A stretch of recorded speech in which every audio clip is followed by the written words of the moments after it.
Bonsoir. Madame, vous représentez un cas un peu à part dans la vie politique française. D'abord parce que vous êtes une femme, ensuite parce que vous devancez en popularité tous les hommes politiques de ce pays, à l'exception d'un seul, Michel Rocard.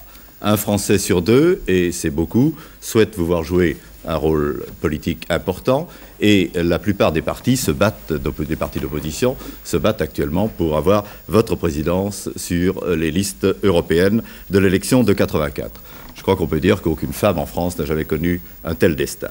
Alors les Français savent la passion que vous avez pour la construction de l'Europe, ils savent aussi que vous êtes experte en matière de problèmes de système de santé, ils connaissent votre sensibilité aux grands problèmes de société, mais je crois que ce soir, ils attendent plus de vous. Ils attendent de connaître votre réaction sur les grands problèmes qui dominent l'actualité.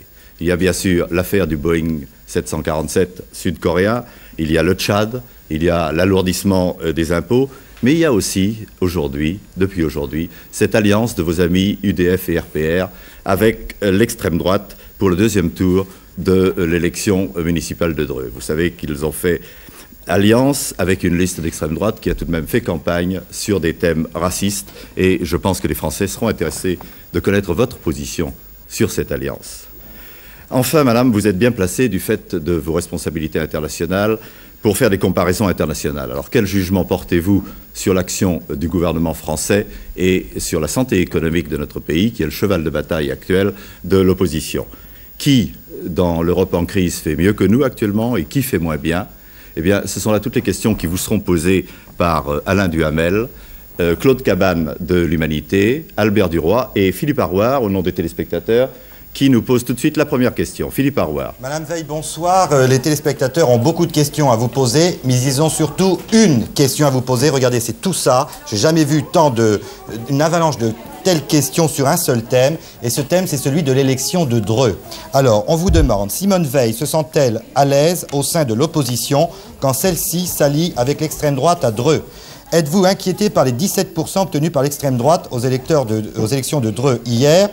Que pense Madame Veil de l'alliance RPR-UDF avec l'extrême droite? En tant que juive, est-ce que Madame Veil n'est pas outrée par l'alliance de la droite avec l'extrême droite? Et il y en a beaucoup, beaucoup comme cela, tout ça. Alors, madame, votre réponse. Alors, tout d'abord, je voudrais dire que ce qui m'inquiète le plus, c'est effectivement ce score de plus de 16% pour l'extrême droite. C'est ça. Pour l'extrême droite. Je trouve que c'est très préoccupant en soi. Et c'est très préoccupant aussi lorsque l'on sait que ce score a été réalisé grâce à une campagne qui visait les immigrés. Car je pense que cette question des immigrés est actuellement une des plus graves auxquelles nous sommes confrontés. Et quand je dis ça, c'est l'ensemble des Français. C'est une question qui nous interpelle tous et sur lesquelles nous devons tous prendre position très clairement. Je pense que nous aurons l'occasion d'y revenir au cours de cette émission, mais c'est un problème dont on ne peut pas se désintéresser sur le plan humain, mais aussi sur un plan politique.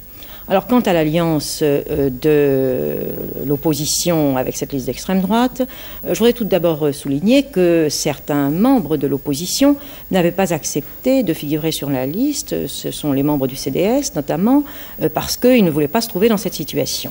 Il y avait eu justement, avant même la première élection municipale, des contestations sur l'organisation des listes à cause de cette présence de l'extrême droite, une liste d'extrême droite à Dreux, et du problème qui pourrait se poser. Donc je crois qu'il y a là déjà une réflexion au sein même des partis de l'opposition et une question, je dirais, à la fois de stratégie et une question politique.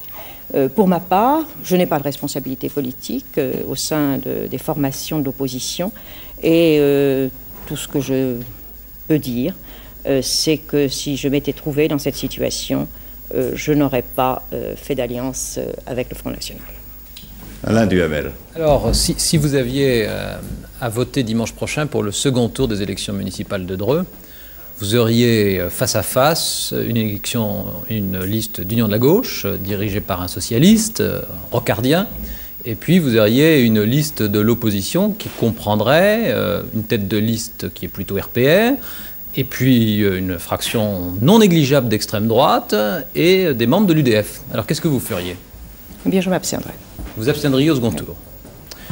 Alors, ça je dirais que c'était l'aspect pas du tout anecdotique mais c'était l'aspect politique conjoncturel. Mais comme vous le disiez vous-même, derrière ça, il y a une question qui est beaucoup plus grave encore et qui est permanente, et c'est la question de l'immigration et de ce que ça soulève en ce moment. Alors, premièrement, le gouvernement vient de prendre, puisque c'est de la semaine dernière, des mesures nouvelles avec au fond deux idées. D'une part, il faut stopper l'immigration aux frontières, et d'autre part, il faut améliorer la condition des immigrés qui sont en France en situation normale, c'est-à-dire pas les immigrés clandestins, mais les 4,5 millions d'immigrés de leur famille qui sont là. Est-ce que sur ces deux principes déjà, vous seriez d'accord ?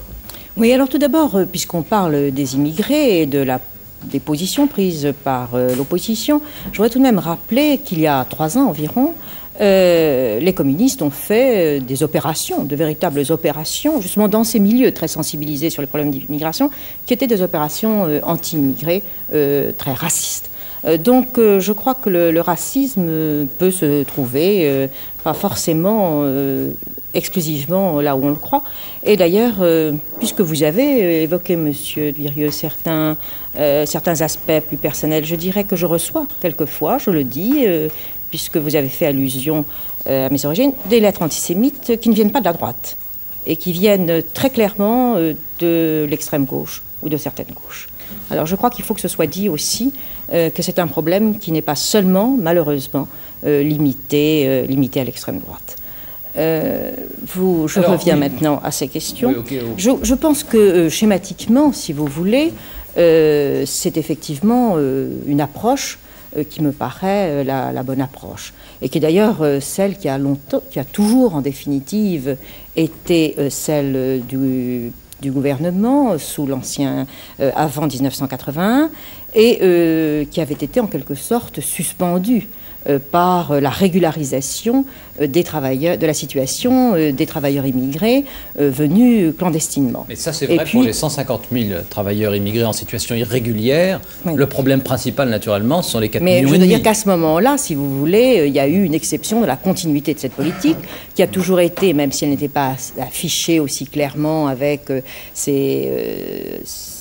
cette réflexion au sein du Conseil des ministres qui a été rendue publique, mais au fond c'est bien ce qui se faisait, c'est-à-dire d'une part un effort d'intégration pour les travailleurs qui se trouvaient régulièrement en France, et d'autre part une fermeture des frontières. Je pense que pour ce qui concerne l'effort d'intégration, il y a énormément de choses à faire, parce qu'il y a un travail à faire par rapport aux immigrés, et il y a aussi un travail à faire par rapport à la population française, et notamment un effort d'explication, d'information de la situation, d'expliquer comment on est arrivé là, pourquoi il y a ces travailleurs immigrés en France, les services qu'ils ont rendus pendant des années à l'économie française, qu'ils rendent encore dans certains cas, dans des cas importants, certaines activités qu'ils occupent ne seraient pas occupées par des travailleurs français, ou bien ils les occupent dans des conditions telles qu'il n'y a vraiment de façon tout à fait satisfaisante. Et au surplus, pour beaucoup, il faut savoir que ce sont des immigrés de la 2e ou 3e génération, même s'ils n'ont pas la nationalité française, et que l'on voit mal comment ils pourraient retourner dans un pays où ils n'ont jamais vécu. Je crois qu'il y a tout ça à expliquer. Et oui, comme c'est un problème, moi je vais vous dire, je crois que c'est un problème très très important, très grave. Et c'est un problème qui se pose en fait pas seulement en Europe, mais chez tous nos voisins qui ont des problèmes, souvent autant de travailleurs immigrés que nous et de nationalités différentes, mais qui posent des problèmes voisins. Je crois qu'il y aurait une réflexion à faire au niveau de tous nos pays, avec des sociologues, des politiques, voilà. Je crois que vraiment... Ce serait sûrement très bien, et ce serait sûrement très bien en France et ailleurs. Simplement, le problème immédiat, c'est ce qu'on vient de voir avec l'élection de Dreux, c'est qu'il y a aussi des risques immédiats d'accès de racisme en France. Oui, alors, le fait de réfléchir au statut des immigrés dans la société, c'est naturellement indispensable, mais il faut aussi des mesures à court terme et qui soient susceptibles de trouver des solutions à des problèmes qui se posent déjà, et comme on le sait, comme on l'a vu par exemple cet été, aux problèmes par exemple de coexistence entre des communautés qui ont des modes de vie différents et qui se supportent quelquefois mal les unes les autres. Et là, qu'est-ce qu'on peut faire ? Mais je crois que c'est justement, c'est sur ces problèmes... Société multiraciale. Je crois que c'est sur ces problèmes de coexistence qu'il faut faire réfléchir des sociologues, des universitaires, des chercheurs, des politiques, des urbanistes, en associant d'ailleurs des personnalités issues de ces milieux, des employeurs, des syndicalistes. Je crois que tous ensemble, ils doivent réfléchir. Et puis aussi simplement des Français qui habitent ces quartiers, qui sont confrontés aux problèmes quotidiens. Parce que on pourrait très bien me dire, et j'en suis tout à fait consciente, que je vis dans un quartier à Paris où il n'y a probablement pas beaucoup d'immigrés, que je ne suis pas du tout confrontée dans l'immeuble où je vis à ce genre de problème, et que donc je ne suis pas consciente des difficultés. Et je crois que c'est vrai qu'il faut absolument que les Français qui voient leurs difficultés de vivre parce qu'ils vivent avec des gens qui n'ont pas les mêmes horaires, qui n'ont pas du tout le même mode de vie, la même cuisine, la même musique, et donc qui s'en sentent troublés parce qu'on est toujours gêné par ce qui est différent. Et je crois que c'est là où il faut regarder s'il faut faire vivre les gens ensemble ou au contraire accepter le principe d'immeubles séparés. Enfin, je crois qu'il y a là vraiment un problème qui est un problème concret. Est-ce que vous n'êtes pas inquiète du décalage chronologique, c'est-à-dire du fait que d'un côté, il y a une réflexion à faire certainement, mais d'un autre côté, il y a des mesures immédiates à prendre, puisqu'il y a un problème et qu'on sait bien qu'en période de crise notamment, les tentations de racisme existent. Oui, mais enfin, le problème immédiat, je crois qu'on peut mettre en demeure les travailleurs immigrés de se trouver en situation régulière. On peut rechercher avec leur pays d'origine, comme c'est prévu par le gouvernement, et d'ailleurs, ça avait déjà été envisagé précédemment, de voir... non, c'est très difficile, c'est vrai. Ça porte toujours sur des très petits effectifs. C'est très difficile, mais je pense qu'il y a là un ensemble de solutions qui doivent se cumuler et arriver à, je ne dis pas du tout à résoudre le problème du jour au lendemain, mais à faire que les situations, petit à petit, s'améliorent. Alors, dernière question sur ce point-là, on n'épuisera pas le sujet évidemment, mais enfin au moins aurez-vous dit l'essentiel de ce que vous pensez. Dernière question, parmi les propositions de plateforme du candidat François Mitterrand, il y en avait une, je crois que si je me rappelle bien que c'est le numéro 80, qui prévoyait qu'en ce qui concerne les travailleurs immigrés, quand ils étaient résidents en France depuis au moins 5 ans, ils pourraient avoir le droit de vote aux élections municipales. Vous savez que c'est un système qui existe par exemple en Norvège et en Suède. Est-ce que ça vous paraît très souhaitable ou pas? Écoutez, moi j'ai lu justement un article récemment sur la situation en Suède. Alors je veux dire que quand on expose la situation en expliquant qu'il y a le droit de vote, il faut dire aussi quel est le nombre d'immigrés, et il faut dire il est pratiquement inexistant s'agissant de ces émigrés venant des pays qui ont des habitudes de vie très lointaines, et essentiellement en Suède par exemple, ce sont des immigrés qui viennent de Finlande, qui ont donc un mode de vie très proche. Alors je crois que vraiment on ne peut pas du tout comparer la situation. Et là je trouve que vraiment on nous donne des exemples qui ne sont pas du tout des exemples probants. Alors, vous seriez pour ou contre ? Puisque c'est une proposition qui a été faite dans le débat français. Je crois qu'actuellement, telle que la répartition des travailleurs immigrés en France, on risquerait d'accroître les difficultés s'il y avait aux élections municipales le droit de vote. Je dirais qu'au Parlement européen, nous avons fait une proposition qui serait un test très intéressant. C'est que les citoyens de la communauté puissent voter aux élections municipales dans les pays de la communauté où ils résident. Alors je crois qu'il y a là un test qui serait intéressant de voir justement si ça permet d'avoir une meilleure intégration dans la ville. Mais je crois que ce genre de choses, il ne faut pas aller vers des solutions qui risquent d'accroître les tensions. Qu'en ce moment, il faut chercher à apaiser. C'est vraiment dans un souci justement d'efficacité et de meilleure entente entre les communautés, c'est ce qu'il faut rechercher. Et cet souci d'apaisement, de conciliation, il peut se faire par un dialogue au sein même des municipalités. Je pense que d'ailleurs dans certaines municipalités, s'il y avait des occasions de rencontres fréquentes, même de concertation organisée, ce serait une bonne chose. Je ne pense pas que le droit de vote systématique à tous les travailleurs immigrés en serait dû. Alors, il y a 2 autres questions d'actualité pure, d'ailleurs d'actualité tragique, sur lesquelles je voudrais recueillir votre réponse. La première, c'est l'affaire du Boeing 747 sud-coréen qui a été abattu par les soviétiques. Je voudrais savoir quelle a été votre réaction, d'abord en apprenant cette nouvelle, et puis ensuite en apprenant que apparemment les responsabilités étaient plutôt militaires du côté des soviétiques, peut-être qu'il y avait des tentatives d'espionnage d'autre côté. Oui, vous savez, je crois que si on donne ces impressions comme ça personnelles, on va employer tous ces mots qui sont des expressions d'indignation, d'horreur devant un drame. Enfin, ça a un côté, je dirais, bouleversant, parce que on est devant quelque chose d'absurde, qu'on ne comprend pas, d'inutile, de gratuit. Toujours, les accidents d'avion, ça a toujours un côté affreux. Mais là, alors, que ce soit en plus venant d'un acte volontaire, ça l'est encore bien davantage. Et puis, quand on analyse ensuite l'événement, quelles que soient les explications, et vous avez évoqué plusieurs, on se dit que, quelles qu'elles soient, elles sont angoissantes. Parce qu'il s'agisse d'une décision prise par M. Andropov lui-même, ou par les militaires, ou même à l'échelon, les militaires à l'échelon de Moscou, ou plus dans la région du Pacifique. De toute façon, c'est effrayant de se dire qu'on a pu en arriver là, soit, comme on a pu dire, parce qu'il y a eu un incident qui n'était pas prévu, soit parce qu'au contraire, ça a été mûrement réfléchi.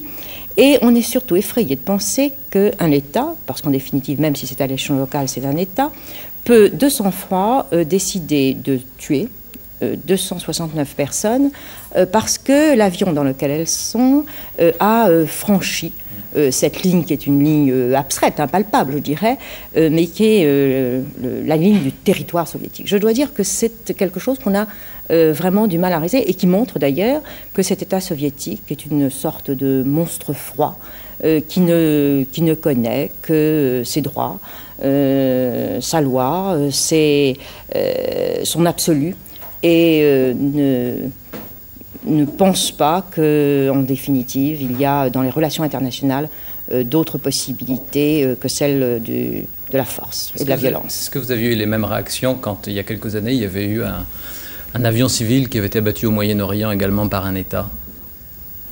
Oui. C'était l'avion libyen, il faut absolument. le rappeler. L'avion libyen abattu par les Israéliens. Oui. C'est ça. Oui. Alors, dernière question d'actualité, c'est l'intervention militaire de la France au Tchad.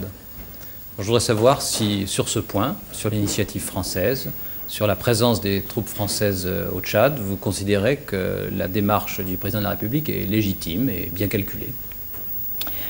Et sur la présence française actuellement au Tchad, par la présence d'instructeurs, je crois que l'opposition s'est beaucoup exprimée, que tout a été dit et que, comme on l'a souligné, il y a pratiquement un consensus, même si on connaît les réserves du Parti communiste, qui lui est au gouvernement, mais qui n'est tout de même pas d'accord.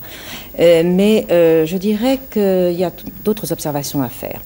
La première, je pense que ça a été tardif et que ce retard a peut-être des conséquences sur le plan stratégique, je n'en sais rien, on le saura peut-être plus tard, mais qu'il risque d'avoir porté atteinte à notre crédibilité vis-à-vis de nos amis africains. Le second point, c'est en la forme. En la forme, j'ai le sentiment, je peux me tromper, tout ça, comme on a su tout ça tardivement, par une interview dans un journal qu'on n'a pas eu d'explication, vraiment de vive voix, très, très explicite sur cette question, que si on a traîné, c'est probablement pour préparer l'opinion, et quand je dis l'opinion, préparer le Parti communiste et le Parti socialiste à la décision qui est en définitive intervenue, et que pendant ce temps-là, ça a permis de cristalliser, de faire un abcès de fixation contre les Américains. Et on a assisté à un déferlement dans une partie de la presse et dans un certain nombre de propos sur ces Américains qui se mêlaient de ce qu'ils ne regardaient pas, qui essayaient de faire pression sur nous, qui avaient le malheur de s'en prendre à Kadhafi, qui serait un homme tout à fait honorable, je reviendrai d'ailleurs là-dessus, qui au surplus avait à la fois voulait s'immiscer dans cette zone où rien pourtant ne les concerne pas, qui d'ailleurs en même temps avait eu le malheur de dire qu'il s'agissait d'une zone d'influence française, employant ainsi des termes néocolonialistes. Alors je trouve que tout ça a été très mauvais et surtout, à mon sens, a un côté un peu dérisoire. parce que c'est nous que ça gêne, cette espèce d'anti-américanisme systématique, que les Américains, qui ont eu cette discussion de savoir est-ce qu'on savait, est-ce qu'on ne savait pas que les AWACS avaient été envoyés, est-ce qu'il y avait eu un dialogue ou pas, je crois que ça leur est égal, et qu'en définitive, ça a paru tout à fait ridicule. S'il y a eu effectivement une pression américaine, ce qui est possible, je pense que le président de la République a eu tout à fait raison de dire qu'il n'avait pas d'instruction, qu'il n'avait pas cédé à des pressions américaines, mais cette espèce de polémique ou d'attaque qu'il y a eu dans la presse, j'ai trouvé que c'était vraiment du plus mauvais aloi et était une façon, une fois de plus, de se dire qu'au fond, on trouvait toujours avec les Américains une possibilité d'épancher notre bile. Et puis la troisième chose que je voudrais dire, c'est la façon dont on ménage, d'une façon générale d'ailleurs, le colonel Kadhafi. Quand il s'agit des relations avec la Libye, avec le colonel Kadhafi, on s'étonne là aussi que les Américains aient pu trouver qu'il n'était pas que le chef d'État libyen, on pouvait tout de même avoir une certaine méfiance à son endroit. Or, ce chef d'État, qui, lorsqu'il est soupçonné en France, il faut bien dire, à certaines occasions, lorsqu'il y a des actes de terrorisme international, tout le monde dit on sait très bien d'où ça vient, tout le monde, à mots plus ou moins couverts, désigne la Libye, plus ou moins d'être responsable. En tout cas, on sait qu'il y a des camps d'entraînement, qu'il y a beaucoup d'argent qui est donné pour des entreprises de déstabilisation. Et lorsque nous sommes face à face avec la Libye, avec le colonel Kadhafi, eh bien, on n'a pas du tout l'air de se souvenir de ce qu'on a dit quelques mois avant. Est-ce que c'était des réflexions que vous faisiez déjà quand vous étiez au gouvernement sous la majorité précédente? Autrement dit, pour dire les choses carrément, en ce qui concerne ce que vous présentez comme la timidité de la France vis-à-vis du colonel Kadhafi, est-ce que vous trouvez que sous Georges Pompidou ou sous Valéry Giscard d'Estaing, c'était très différent du comportement actuel? Je trouve qu'on avait déjà beaucoup d'indulgence pour le colonel Kadhafi, mais la situation était tout de même, j'ai eu l'occasion de le dire, mais j'étais au gouvernement et solidarité gouvernementale impose. Certains ont une conception de la solidarité qui les empêche de critiquer à l'extérieur. Et au surplus, la situation était très différente. Le terrorisme international n'était pas toujours ce qu'il était.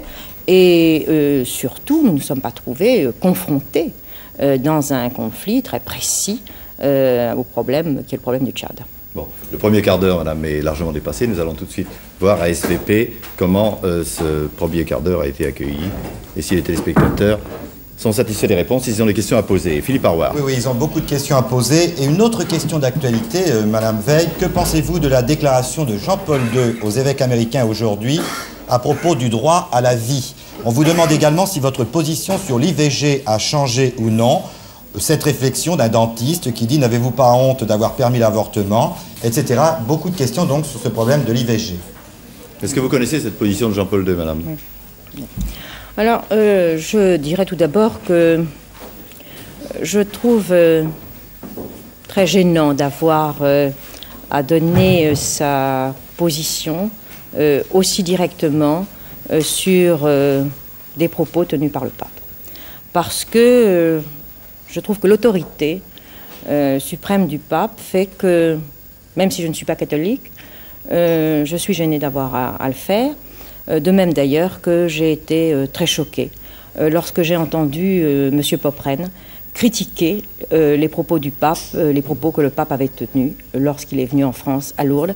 Et j'ai été étonnée d'ailleurs qu'il y ait eu très peu de protestations contre les propos tenus par M. Popren, qui s'étonnait que le pape ait pris des positions rappelant quelles étaient la doctrine de l'Église dans certains cas. Je trouve que c'est le rôle du pape de le faire et que, s'agissant des questions morales sur lesquelles le pape ou qui ont un aspect profondément religieux, le pape est dans son rôle de prendre les positions qu'il estime être conformes à la doctrine de l'Église. Bien. Claude Cabane. Alors, je crois qu'il y avait une question sur les... je ne veux pas avoir l'air de ne pas répondre aux questions. Alors, sur l'interruption volontaire de grossesse, je dois dire que si ce texte était à nouveau à soutenir, je le ferai dans les mêmes conditions. J'estime qu'il n'y avait pas d'autre solution à ce moment-là et que probablement, il y a 200 ou 300 femmes chaque année qui, grâce à cette loi, ont la vie sauve, d'autres restaient infirmes, qu'il y avait par ailleurs une situation d'atteinte à l'ordre public qui n'était plus tolérable et que donc cette loi qui en soi n'est qu'une loi de recours, une loi contre la détresse, a, en ce sens, je dois dire, épargné des vies humaines. Alors, deuxième face-à-face, madame, avec Claude Cabane de l'Humanité. Madame, je souhaitais avoir avec vous une conversation très sérieuse et très sereine, et je me suis un peu inquiété de vos premiers propos sur la responsabilité du Parti communiste quant au racisme. Alors, je dis simplement que le Parti communiste ne s'est jamais allié à un parti d'extrême droite dans quelque élection que ce soit, et il me semble, si vous permettez, que c'est oublier un peu vite les responsabilités de certains partis, de la majorité, pendant les élections municipales de mars 83, qui ont allumé un peu les vieux démons du racisme, et l'affaire de Dreux tendrait à le confirmer. Alors, est-ce que vous ne pensez pas qu'il y a là un problème de morale politique extrêmement grave et sérieux? Oui, je crois que c'est un problème extrêmement grave, que celui du racisme et celui du problème des travailleurs immigrés. Et je dois dire que je suis assez contente que vous le posiez comme vous venez de le faire, parce que j'ai été très choquée de la façon dont, depuis le mois de mars, on donne à penser que c'est au moment des municipales que l'opposition, en quelque sorte, nourrit ce débat, provoqué ce problème, car moi je suis allée dans un certain nombre de réunions électorales, et ce qui m'a à l'époque frappée, d'ailleurs beaucoup inquiétée, je dois le dire, c'est de voir que c'était une des questions, celle de la coexistence avec les travailleurs immigrés, de leur présence en France. C'était une des premières questions qui venaient dans les salles de réunion. Et que, au contraire, et j'ai sur ce point d'ailleurs confronté mon sentiment avec des amis politiques qui avaient éprouvé les mêmes sentiments, nous devions calmer la population. Nous devions calmer l'opinion publique et l'opinion populaire. D'ailleurs, on voit très bien ce qui s'est passé à Dreux et quels sont les gens qui ont le plus voté. Ce sont ceux qui sont le plus confrontés aux problèmes quotidiens, il faut le dire. Et que j'ai essayé, dans chacune des réunions où j'ai été, d'expliquer le problème et de calmer les passions. Mais les passions étaient très grandes, et c'est ce qui m'a inquiétée, c'est de voir qu'il y avait là une question qui n'était pas du tout une question suscitée par l'opposition, contrairement à ce que l'on a dit, mais qui était un problème de fond à laquelle l'opposition était sensible et pour lequel elle a crié un peu casse-cou, parce que justement elle voit monter cette violence, elle voit monter ce racisme, et qu'elle s'en inquiète à juste titre. Alors, je ne parle pas de l'alliance éventuelle. Vous savez très bien qu'à Paris, par exemple, la question s'est posée au moment des municipales, et que dans un arrondissement de Paris, cette alliance a été refusée. Mais quand on a dit que c'était l'opposition qui avait utilisé le racisme, eh bien, je dirais que j'aurais presque préféré que ce soit le cas. Ça n'est pas du tout le cas. Malheureusement, c'est un vrai problème qui est posé par l'opinion publique. Madame, je souhaiterais maintenant vous poser quelques questions de type politique. On sait que vous et vos amis politiques de l'opposition protestez pratiquement tous les jours sur la présence des communistes au gouvernement. Et un des arguments utilisés contre cette présence, c'est que vous semblez craindre que le Parti communiste, au fond, n'investisse l'appareil d'État. Alors, je voudrais vous soumettre un petit catalogue, le soumettre à votre réflexion. Voilà, il y a en France 132 préfets, un seul est communiste. Il y a 152 ambassadeurs, aucun n'est communiste. Il y a 523 sous-préfets, un est communiste. Il y a 102 inspecteurs d'académie, aucun n'est communiste. Il y a 210 conseillers d'État, on dit qu'il y aurait 2 communistes. Alors, est-ce que vous ne trouvez pas un peu inconvenant d'accuser le Parti communiste de noyauter l'appareil d'État? Si on accuse le Parti communiste de noyauter l'appareil, c'est parce que quand des communistes sont nommés quelque part, ils le sont en tant que communistes. Et ce ne sont pas des journalistes, ou ce ne sont pas des fonctionnaires, ou ce ne sont pas des syndicalistes qui sont nommés à tel poste, mais on les nomme parce qu'ils sont communistes et qu'ils sont affichés comme tels. J'ai lu dans les journaux, alors peut-être que les journaux se trompaient, que par exemple, quand certains journalistes qui avaient été nommés dans telle ou telle chaîne de télévision, c'était le Parti communiste qui avait en quelque sorte... il faut être plus précise. Hein. Si vous portez des accusations, il faut qu'elles visent clairement quelqu'un. Je peux dire qu'en ce qui concerne les journalistes communistes de la rédaction d'Antenne 2, ils ont été recrutés sur des critères strictement journalistiques. Non, mais ils font un travail de journaliste. Et que je ne peux pas laisser passer, mais ils si sont vous voulez, cette journalistes. accusation vague. Ils sont journalistes. Non, mais c'est pas une accusation. Je veux dire, ils sont tout à fait journalistes. Et en un sens, moi, ça ne me gêne pas que l'on recrute, par exemple, des gens qui sont soit communistes. Par exemple, je vous donne un exemple. Quand il y a eu autrefois l'arrêt Barrel, je ne sais pas si vous devez connaître ça, eh bien, j'ai trouvé que le Conseil d'État avait eu tout à fait... Enfin, je me suis félicité que cet arrêt ait été rendu. Je explique pour les téléspectateurs qu'il s'agit d'un arrêt qui a imposé, en quelque sorte, l'admission pour la présentation à l'école d'administration d'un jeune homme qui avait été écarté du concours parce qu'il était communiste. Eh bien, je trouve qu'il aurait été... D'ailleurs, ça a été jugé par le Conseil d'État, mais tout à fait anormal que, parce qu'il était communiste, il ne puisse pas se présenter à l'école d'administration. Et donc, s'il y a des communistes qui sont recrutés quelque part, bon, ils le sont. Ce qui me choque, c'est qu'on dit c'est le Parti communiste qui estime que c'est celui-là ou qu'il doit y en avoir un à tel endroit. Alors, il y a une question de présentation, et je dois dire qu'il y a là un vrai problème, et que c'est ça qui me choque. C'est le fait que ce soit en tant que tel qu'il soit présent à tel endroit. Mais vous n'êtes pas choqué par le fait que les communistes prennent leur part aux responsabilités gouvernementales et dans l'appareil d'État? Alors, en ce qui concerne le gouvernement, c'est tout à fait autre chose. C'est le choix du président de la République d'avoir associé au gouvernement des communistes. Pour ma part, je le regrette. C'est le choix du suffrage universel, peut-être? C'est le choix du suffrage universel d'avoir voté pour les communistes. C'est le choix du président de la République d'avoir associé à sa majorité, dans la mesure où il avait une majorité sans avoir les communistes. C'est un choix qui lui appartient, qui est tout à fait démocratique et donc qui est vraiment un choix politique. Simplement, pour ma part, je le regrette. Parce que, pas parce qu'ils sont communistes et que je n'ai pas de sympathie, rien. Simplement, c'est parce que je crois que la conception du type de société dans lequel les communistes déclarent d'ailleurs vouloir orienter la vie politique et économique de la France n'est pas mon choix de société.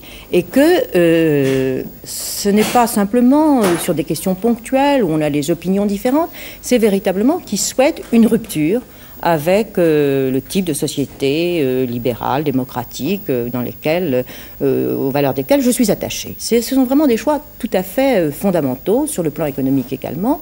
Et il y a donc là, à mon sens, un clivage qui est un choix essentiel. Alors, en revanche, moi je vous dirais que je ne porte pas des jugements moraux comme j'en entends sans cesse de la part de la majorité actuellement. Je ne dis pas ces gens sont mauvais, le mal est du côté de cette majorité. J'ai encore tout à l'heure entendu des jugements moraux à partir de l'opposition et ce qu'a fait l'opposition. Ce n'est pas un jugement moral, simplement les communistes ont clairement dans leur programme déclaré qu'ils voulaient orienter la France vers un type de société qui est un type de société qui est fondamentalement différente de ce que je souhaite, c'est tout. Mais pour l'heure, je ne me place pas du tout sur un plan de moralité et sur un plan de bon et de méchant. Alors que j'estime que justement ce clivage que l'on fait sans cesse actuellement de la part au sein de la majorité pour démontrer que la droite, appelant d'ailleurs droite tout ce qui n'est pas eux, y compris par exemple si l'on parle des socialistes, les sociodémocrates, il y a un parti social-démocrate qui les ont quittés justement après l'alliance avec les communistes. Eh bien, du moment qu'ils ne sont pas avec eux, ce sont des méchants. Donc, si je comprends bien, vous acceptez le principe de l'alternance. Je veux dire par là, vous ne considérez pas qu'il y aurait comme une sorte de droit divin, de propriété de la droite pour l'exercice du pouvoir? Non, pas du tout. Et je vous dirais même que non seulement je ne le pense pas, mais alors que j'étais encore au gouvernement, ou en tout cas lorsque l'ancienne majorité était au pouvoir, j'ai souhaité qu'il y ait une alternance à un moment quelconque. Je trouve que l'alternance fait partie de la démocratie et qu'il faut l'accepter, et que justement c'est quand on accepte l'alternance que l'on évite de porter un jugement sur l'autre, et que la France ferait un grand pas dans ce consensus qui est souvent évoqué par le président de la République, si elle acceptait l'autre. C'est-à-dire que si elle acceptait que l'opposition ne soit pas le mal incarné. Elle est l'opposition, elle a le droit de s'exprimer, de même d'ailleurs que la majorité est là pour gouverner. Vous approuvez le ton sur lequel les personnalités de l'opposition s'expriment depuis quelques mois? Oui, j'avais une question à ce sujet d'ailleurs, si vous permettez. Voilà, j'ai entendu ou lu que M. Giscard d'Estaing avait indiqué il y a peu de temps que nous vivrions sous une sorte de 4e République. Et il avait d'ailleurs, il y a quelques mois, évoqué comme avec un peu de nostalgie 1958. 1958, c'est l'année où on passe d'une république à l'autre dans un certain chaos et un peu à l'ombre des baïonnettes. J'ai lu aussi un scénario de M. Raymond Barre dans un hebdomadaire qui explique que en 1986, l'opposition, la droite, va gagner les élections législatives et qu'elle ne pourra pas gouverner le président de la République, donc il y aura crise institutionnelle. Là aussi, une notion de crise profonde de la vie politique. Quant à M. Chirac, il appelle tous les jours, plus ou moins directement, à bousculer les échéances électorales.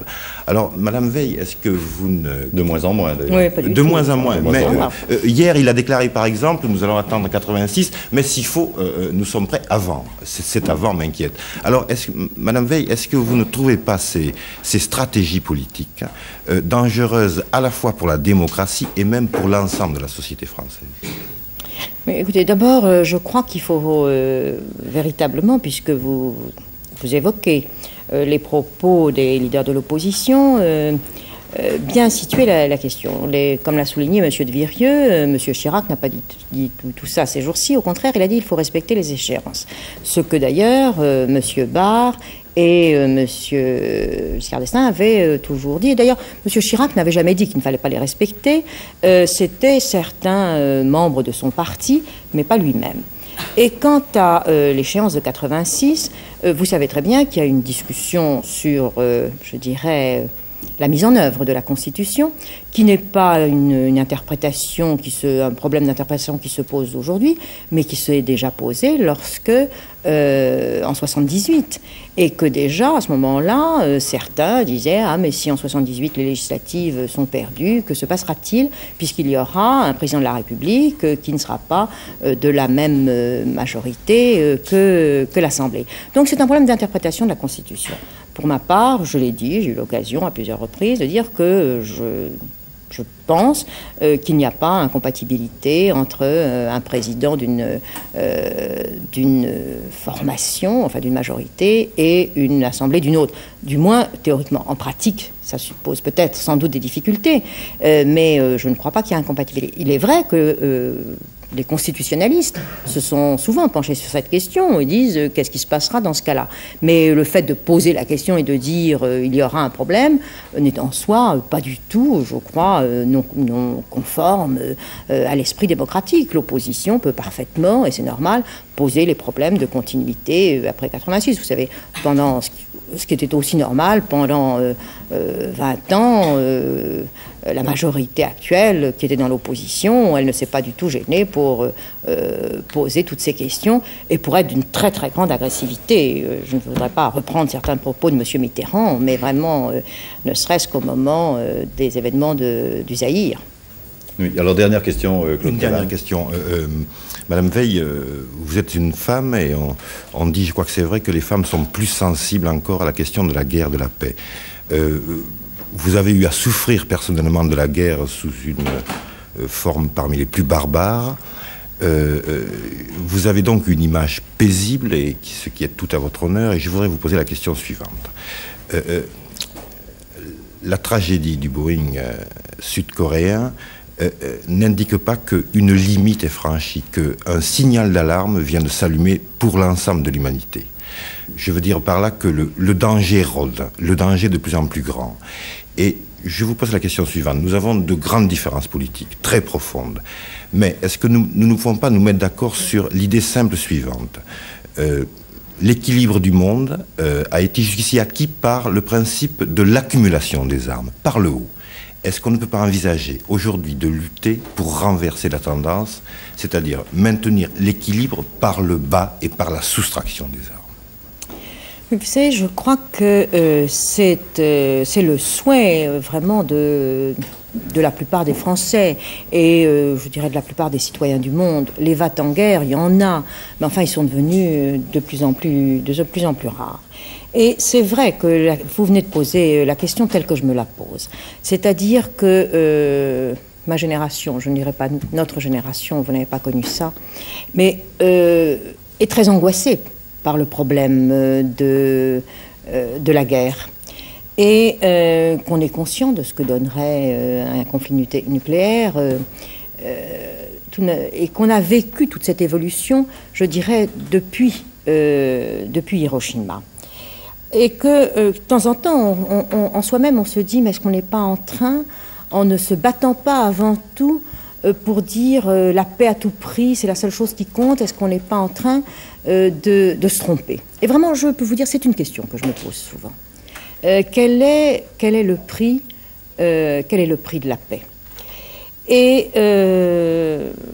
je repense aussi à l'avant-guerre. Je repense à Munich. Je repense à toutes ces années d'avant-guerre où on a été faible par rapport à l'Allemagne hitlérienne, où on a pensé qu'on pouvait sauver la paix par la faiblesse, sans s'armer, sans être vigilant.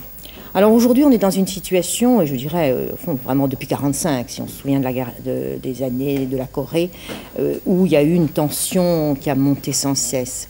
Et c'est vrai qu'il est souhaitable, non seulement, comme vous l'avez dit, parce qu'on est sur un volcan, mais aussi pour des raisons économiques. Quand on pense à ce que représentent comme fortune ces armements, alors qu'il y a des millions d'êtres humains qui meurent de faim, on se dit qu'il faut trouver d'autres solutions. Mais ces autres solutions, il faut qu'elles puissent venir d'un effort de désarmement, d'un souci, d'une volonté qui soit une volonté générale. Or, on n'a pas du tout le sentiment que pour l'instant, ce soit cette volonté qui anime l'Union soviétique. Et puisque vous avez cité l'affaire du Boeing, je crois que malheureusement, elle nous démontre bien que peut-être parce qu'elle a un complexe d'encerclement, mais qu'en tout cas, l'Union soviétique est prête à agir très, très violemment. Et que sa bonne volonté, elle doit clairement, juste à Genève et à Madrid, en faire la démonstration avant que nous-mêmes nous baissions les bras et que unilatéralement nous ne renoncions à nos propres armements. Je crois que c'est une question de dialogue. Je souhaite profondément que l'on puisse faire des progrès, que l'on puisse désarmer la planète, mais ça ne peut pas être unilatéral. Madame, nous allons faire un troisième tour à SVP. Philippe Harward, des questions? Oui, un téléspectateur de Toulouse vous demande, Madame Veil, quelles sont à votre avis les raisons qui font qu'une fois sur deux, vous êtes en tête des sondages?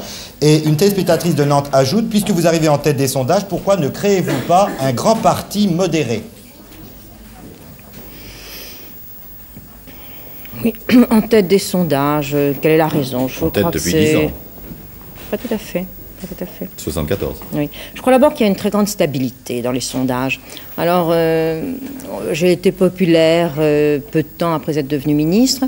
Et puis, il y a eu des petits hauts, des petits bas. Mais enfin, c'est resté tout de même assez stable, comme pour la plupart des personnalités politiques.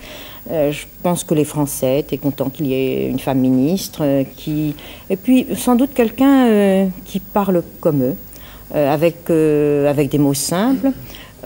Aussi quelquefois avec des hésitations, des fautes de français, mais surtout qu'ils sentent proches d'eux, de leurs préoccupations, et qui leur donne l'impression que c'est une Française comme ça, parmi eux, qui un jour est devenue ministre et qui essaye de penser les problèmes et de trouver des solutions qui soient au niveau de leurs préoccupations. Et quel usage social vous allez faire de cette popularité? Quel usage politique? Oui, faire un grand parti politique. Je crois qu'il y a actuellement des formations politiques qui sont suffisamment nombreuses et qu'il n'y a pas intérêt en démocratie à avoir trop de formations politiques. Alors peut-être que le clivage actuel de l'opposition ne correspond pas absolument aux opinions des Français. Pour des raisons historiques... le clivage interne à l'opposition? Interne à l'opposition. D'abord le clivage opposition-majorité, certainement. Certainement, il y a, pour des raisons, je dirais, de tradition régionale, un certain nombre de gens, ou par de tradition familiale aussi dans certains cas. Vous savez, il y a une grande stabilité dans les votes dans certaines régions. Il y a des clivages politiques, des clivages politiques au sein des partis qui ne correspondent pas du tout à la réalité. Je suis convaincue qu'un certain nombre de gens, d'ailleurs maintenant certains commencent à réfléchir, qui ont voté socialiste en 1981 et qui véritablement, s'ils avaient lu le programme commun, n'auraient certainement pas voté socialiste. Mais, ou s'ils l'avaient lu en pensant qu'on le réaliserait. Pour le reste, au sein de l'opposition, je crois qu'il y a aussi des clivages qui sont liés à l'existence du gaullisme, qui a fait qu'il y a des strates horizontaux, un strate horizontal qui se superpose à des clivages verticaux. Et que la vie politique française est de ce fait déjà suffisamment compliquée, et qu'un grand parti modéré, qui d'abord je dis un parti modéré, je ne sais pas s'il serait grand ou petit, ne simplifierait pas ces clivages. Albert Duroy. Je ne crois pas me tromper, madame, en disant que votre courbe de popularité a fléchi, notamment à deux moments, au moment de la loi sur l'interruption volontaire de grossesse, au moment où vous avez pris aussi la tête de liste pour les élections européennes en 1979, c'est-à-dire à deux moments où vous êtes entré dans la vie politique très active, dans le combat politique. Est-ce que la popularité s'accommode du combat politique ? Je ne sais pas, je ne me suis pas posé la question. Alors je ne peux pas dire, je ne savais même pas, vous me donnez là deux indications que je ne connaissais pas.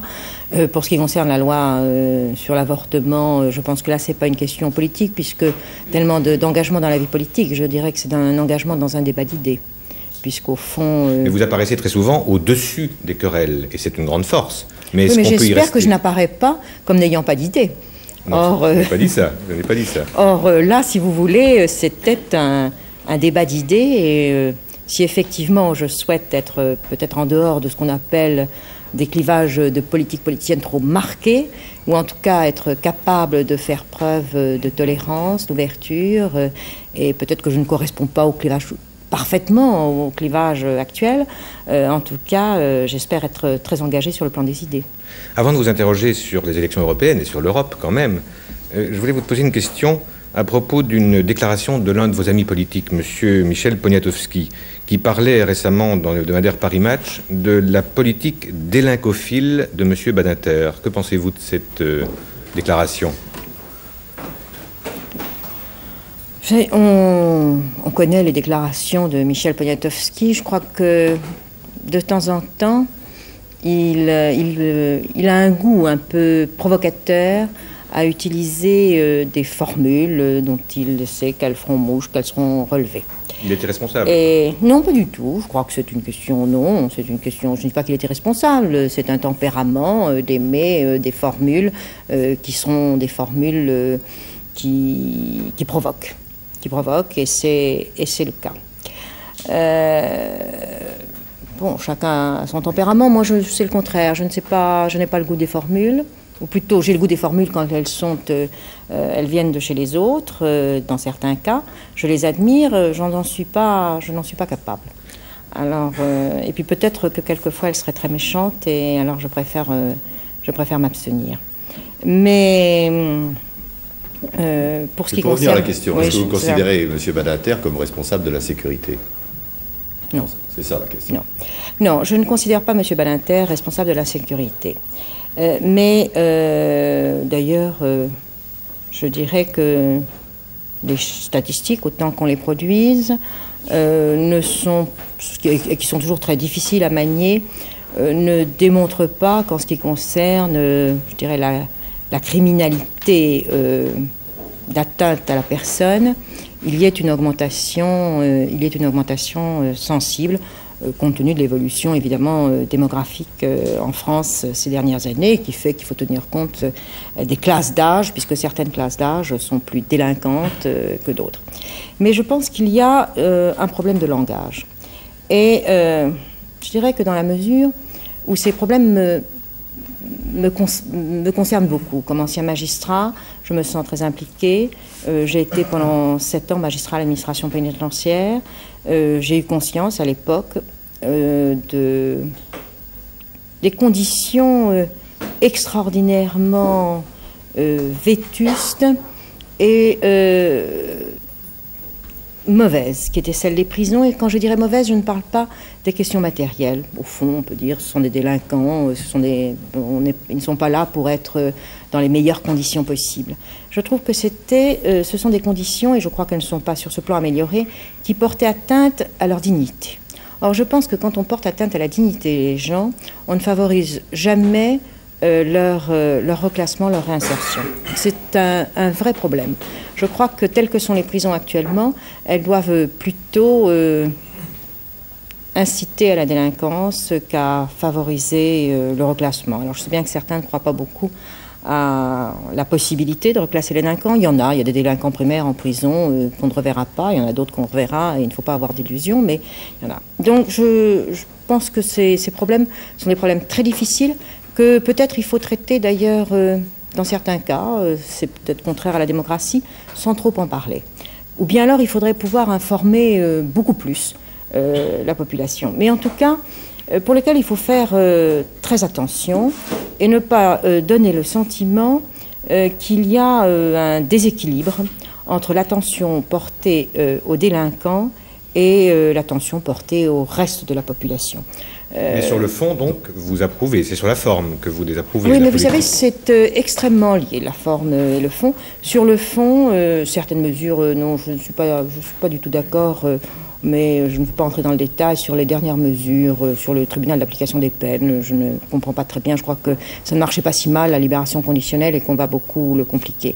Enfin, je ne veux pas entrer dans un débat sur cette question, mais je pense que la délinquance est un problème qu'il faut traiter avec beaucoup d'attention, et en même temps, en faisant très attention de ne pas donner ce sentiment qu'on est indifférent à une agressivité que la population n'accepte pas. Je crois qu'il y a eu vraiment une erreur de langage, une présentation de cette politique, et qui fait que même si, pour beaucoup de questions, je suis d'accord avec... Enfin, je pense qu'il y avait des choses à faire à l'égard des délinquants, pour prévenir d'ailleurs la délinquance.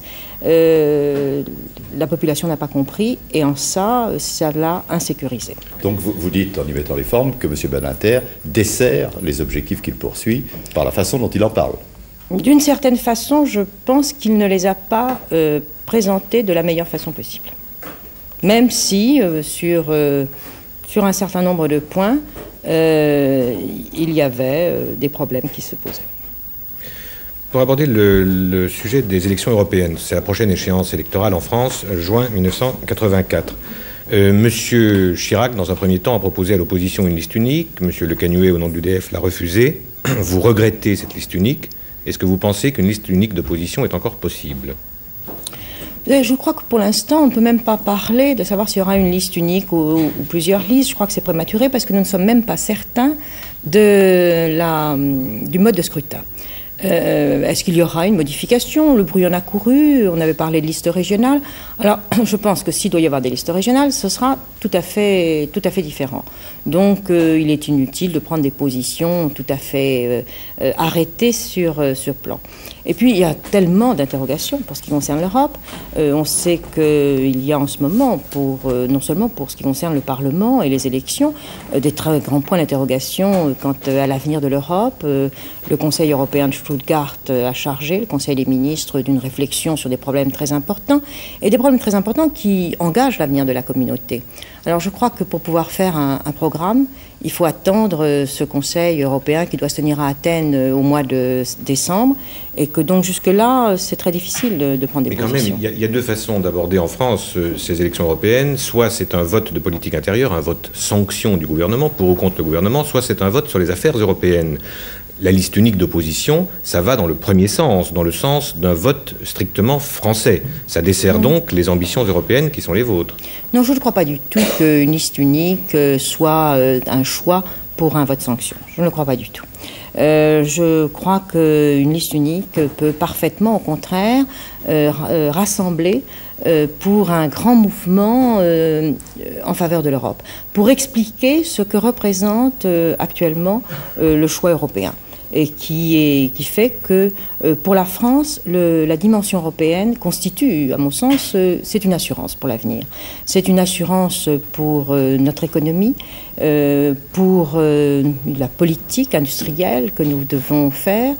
C'est une assurance aussi, non seulement pour mieux affronter toutes ces difficultés économiques, mais pour nos libertés. Pour la garantie du maintien dans un certain type de société, l'existence de la communauté européenne, notre appartenance à cette communauté, ça me paraît véritablement aujourd'hui le choix essentiel, le test. Et c'est en mobilisant toutes les forces de l'opposition que l'on pourrait faire comprendre, je crois, le mieux cette nécessité d'une Europe qui nous maintient dans cette vision de société. L'Europe existe depuis 1957. Elle n'a fait que décliner depuis qu'elle a été créée en poids économique dans le monde. Vous avez lu comme moi le rapport de Michel Albert, qui a été fait à votre demande d'ailleurs. Vous avez vu les chiffres effrayants tout de même sur le déclin de l'Europe depuis qu'elle existe institutionnellement parlant. Oui, écoutez, je trouve que votre observation n'est pas tout à fait exacte. Si on regarde ce qu'étaient les pays de la communauté dans les années juste après-guerre, très peu de temps avant que la communauté européenne soit constituée, eh bien, je crois que le PIB de l'ensemble des pays de la communauté était à peu près la moitié de celui des États-Unis à l'époque. Or, maintenant, le produit intérieur brut de l'ensemble des pays de la communauté est à peu près équivalent à celui des États-Unis. Alors, je ne crois pas du tout que l'on puisse dire que l'Europe est déclinée par rapport à la situation par rapport aux États-Unis. Alors, c'est vrai que dans les forces internationales générales, du fait de l'avènement de quantité de nouveaux pays, on peut dire, qui pratiquement ne pesaient pas dans le monde, l'Europe a moins d'importance. Mais si l'on compare par rapport aux pays industrialisés, je ne pense pas que ce soit exact, et que c'est justement grâce à la communauté qu'il y a eu cet enrichissement, cette expansion, cette prospérité jusqu'en 1973. Alors évidemment, depuis, il y a eu la crise, mais certainement les 6 pays qui étaient dans la communauté entre 1958 et 1973 ont connu une ère de prospérité tout à fait exceptionnelle. En parlant de l'Europe il y a quelques instants, en défendant son utilité, vous avez employé à 4 ou 5 reprises le mot assurance. Assurance, sécurité, c'est confort, ça va bien. Bon. Pourtant, comment expliquez-vous alors que chaque fois, on a l'impression que chaque fois qu'une catégorie socio-professionnelle est concernée par une décision, une délibération européenne, elle descend dans la rue et que c'est le désordre? Oui, alors je crois que c'est très intéressant votre question, parce que c'est tout à fait symptomatique de la situation en Europe. Je prendrai la catégorie qui est la plus concernée par la communauté, qui est la catégorie des agriculteurs. Les agriculteurs savent parfaitement, ils le disent d'ailleurs tout à fait ouvertement dans tous les documents de la Chambre d'agriculture. Je lisais encore hier une déclaration de M. Caffarelli et M. Guillaume. Ils sont très attachés à la politique agricole commune, et de ce fait je dirais que c'est sans doute la catégorie socio-professionnelle la plus attachée à la communauté européenne en France, parce qu'ils savent, mais oui, mais parce qu'en même temps ce sont les plus concernés, c'est-à-dire que pour ce qui concerne les agriculteurs, les grandes décisions sont prises non plus au niveau français, mais sont prises à Bruxelles par la communauté, enfin par le Conseil des ministres ou par la commission exécutive de Bruxelles. Et notamment pour ce qui concerne tous les prix agricoles.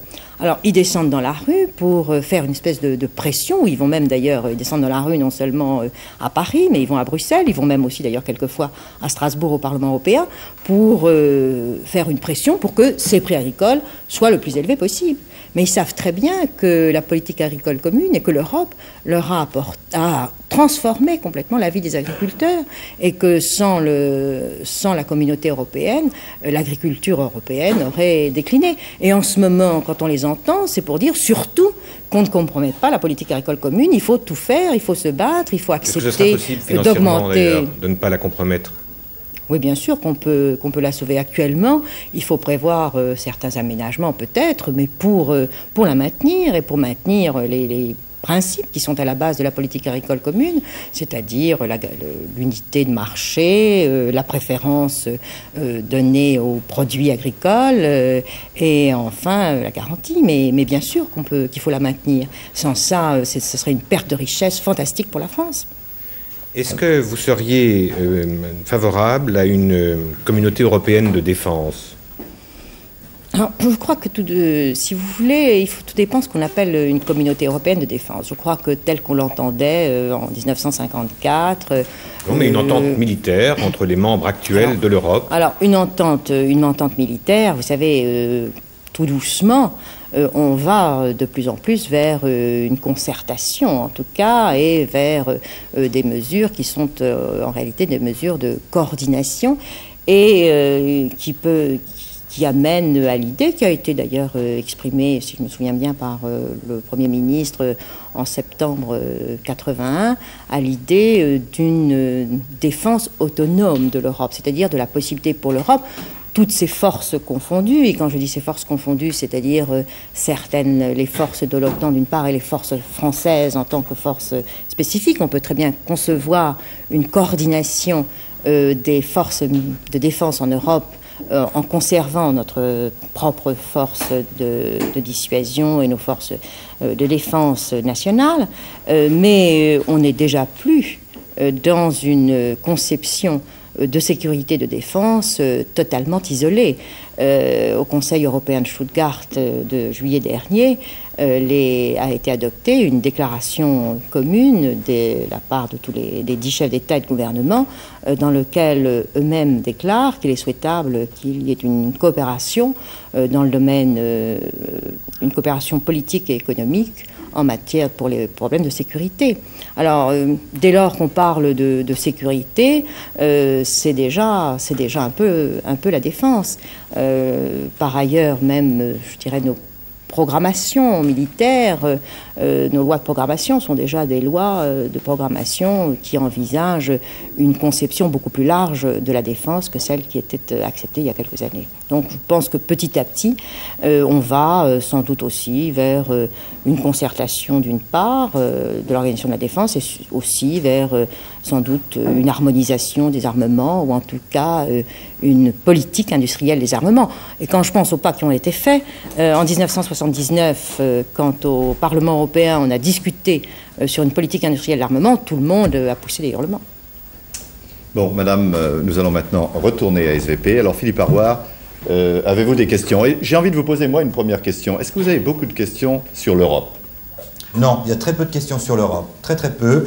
En revanche, il y a énormément... Alors, attendez. Je vais poser une question à madame Veil. Oui. Comment analysez-vous, finalement, ce manque de curiosité des Français pour les questions européennes et ce manque d'intérêt que révèlent la plupart des sondages? Oui, je me suis posé la question souvent parce que, sauf dans les salles spécialisées où il y a alors beaucoup de questions, sinon c'est vrai que c'est très difficile d'intéresser les Français à l'Europe.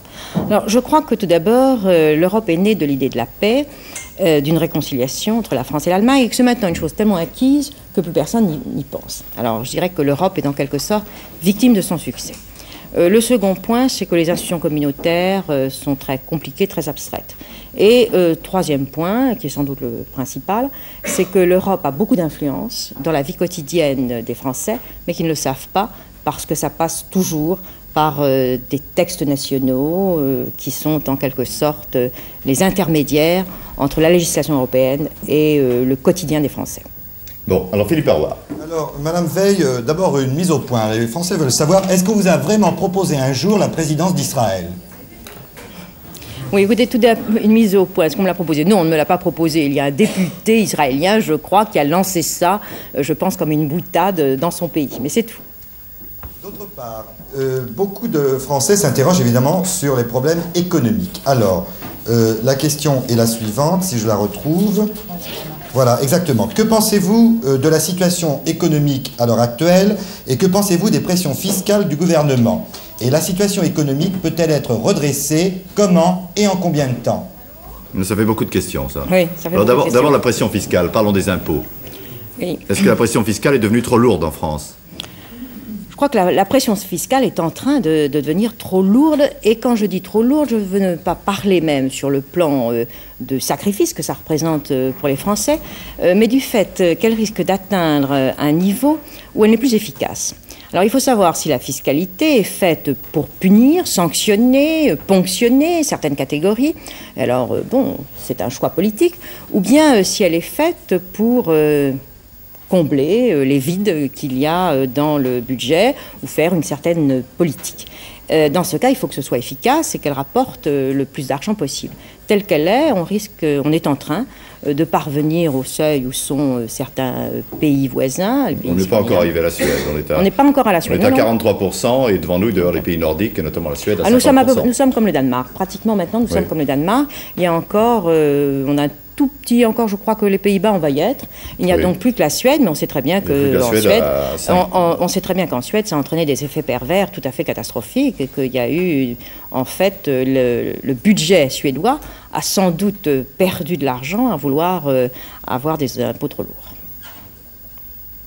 Alors, l'autre partie de la question, Philippe Arroy. La situation économique peut-elle être redressée? Comment et en combien de temps? Et par qui, peut-être? Et que peut faire l'opposition, effectivement, demande-t-on également? Oui.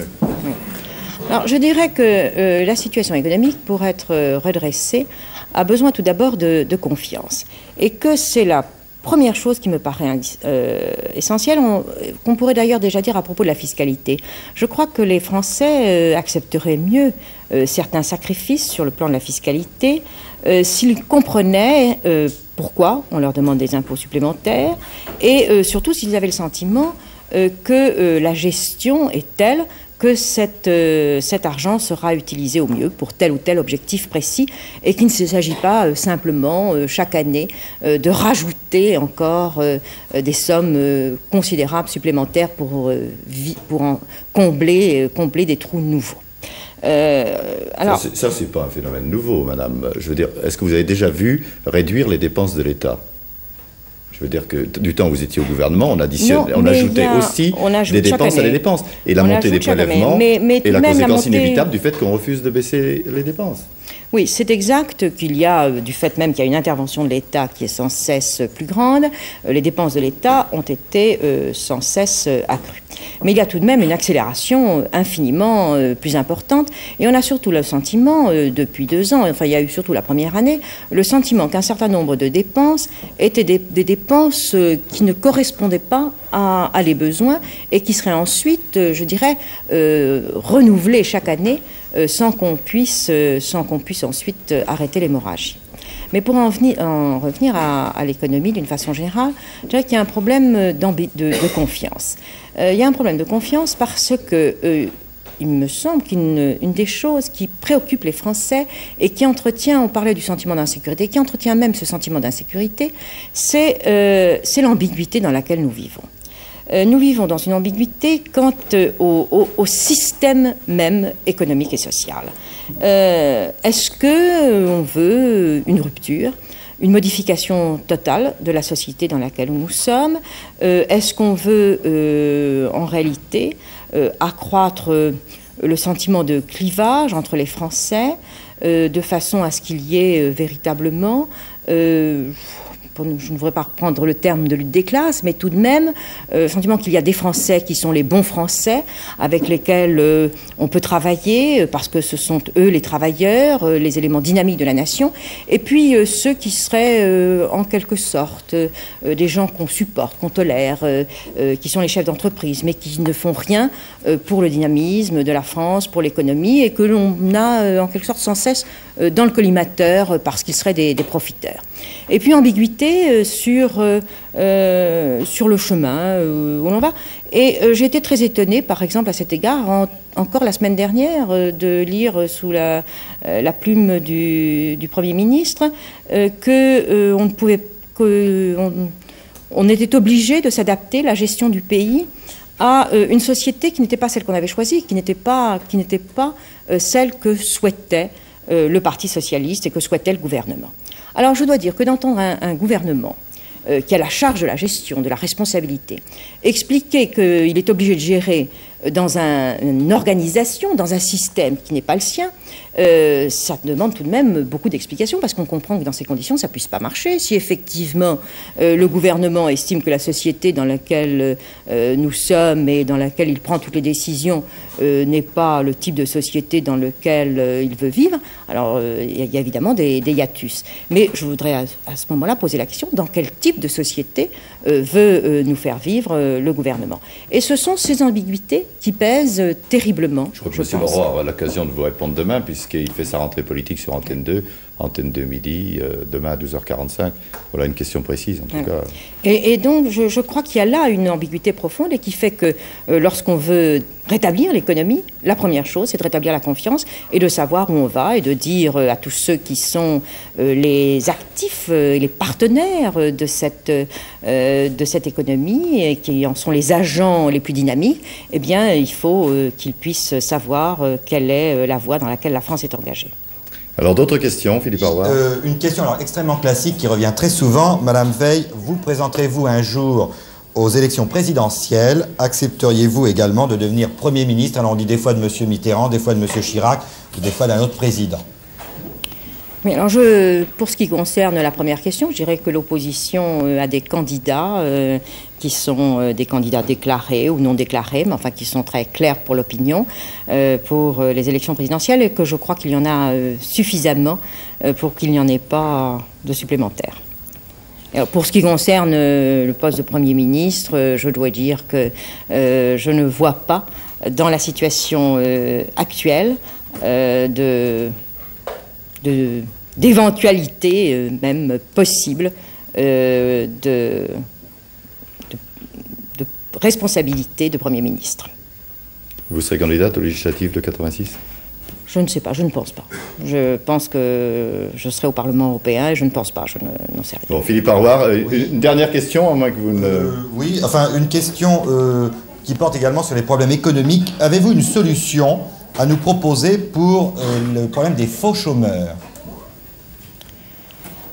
Le problème des faux chômeurs est un problème difficile parce que ils ont en réalité très souvent une couverture de vrais chômeurs. Et que sans doute il faudrait arriver à des solutions comme certains de nos voisins, je dis la République fédérale d'Allemagne, qui les ont amenés à être beaucoup plus rigoureux dans l'obligation d'accepter telle ou telle situation qui leur est proposée et dans les contrôles. En Belgique, les chômeurs je crois, doivent se présenter tous les jours. Alors tous les jours, c'est peut-être une solution très rigoureuse et compte tenu d'ailleurs de l'organisation française des agences de l'emploi et des agences et du contrôle du chômage, ce serait difficile, mais je crois qu'il faut véritablement arriver à ce que les chômeurs ne soient pas en même temps des travailleurs au noir et qui donc grèvent en quelque sorte à un double titre notre système social, puisque d'une part, ils touchent des allocations de chômage auxquelles ils n'ont pas droit et que d'autre part, ils ne payent pas leurs cotisations sociales en tant que travailleurs, et que c'est donc là une question de contrôle.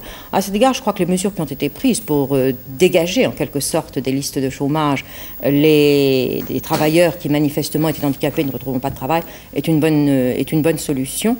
Je souligne d'ailleurs que tout ce qui avait été fait par l'ancienne majorité, pour essayer de mieux contrôler le chômage, avait toujours été terriblement critiquée par la majorité d'aujourd'hui, qui essaye pourtant, elle, à son tour, de se saisir du problème. Et donc, c'est un des nombreux exemples dans lesquels bien des questions auraient pu être beaucoup mieux prises en compte si la majorité d'aujourd'hui n'avait pas été dans une opposition systématique empêchant toute amélioration de la situation. Je vois, Philippe, que vous brandissez une dernière question. Oui, absolument, une dernière question. Après vous avoir entendu, Madame Veil, donc pendant plus d'une heure, un téléspectateur se demande, finalement, vous vous situez à droite ou à gauche? Répondez brièvement, Madame, parce que l'heure tourne, malheureusement.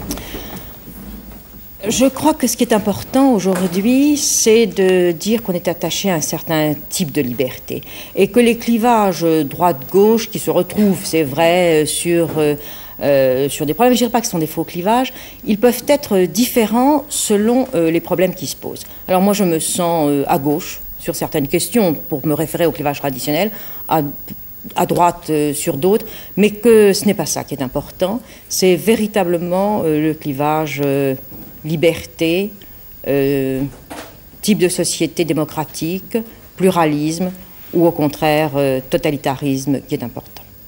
Voilà, c'était l'heure de vérité de Simone Veil. Prochain rendez-vous politique sur Antenne 2, je vous l'ai dit tout à l'heure, Pierre Mauroy, demain invité d'Antenne 2 midi. Et pour ce qui concerne l'heure de vérité, prochain rendez-vous le lundi 3 octobre avec Lionel Jospin. Bonsoir.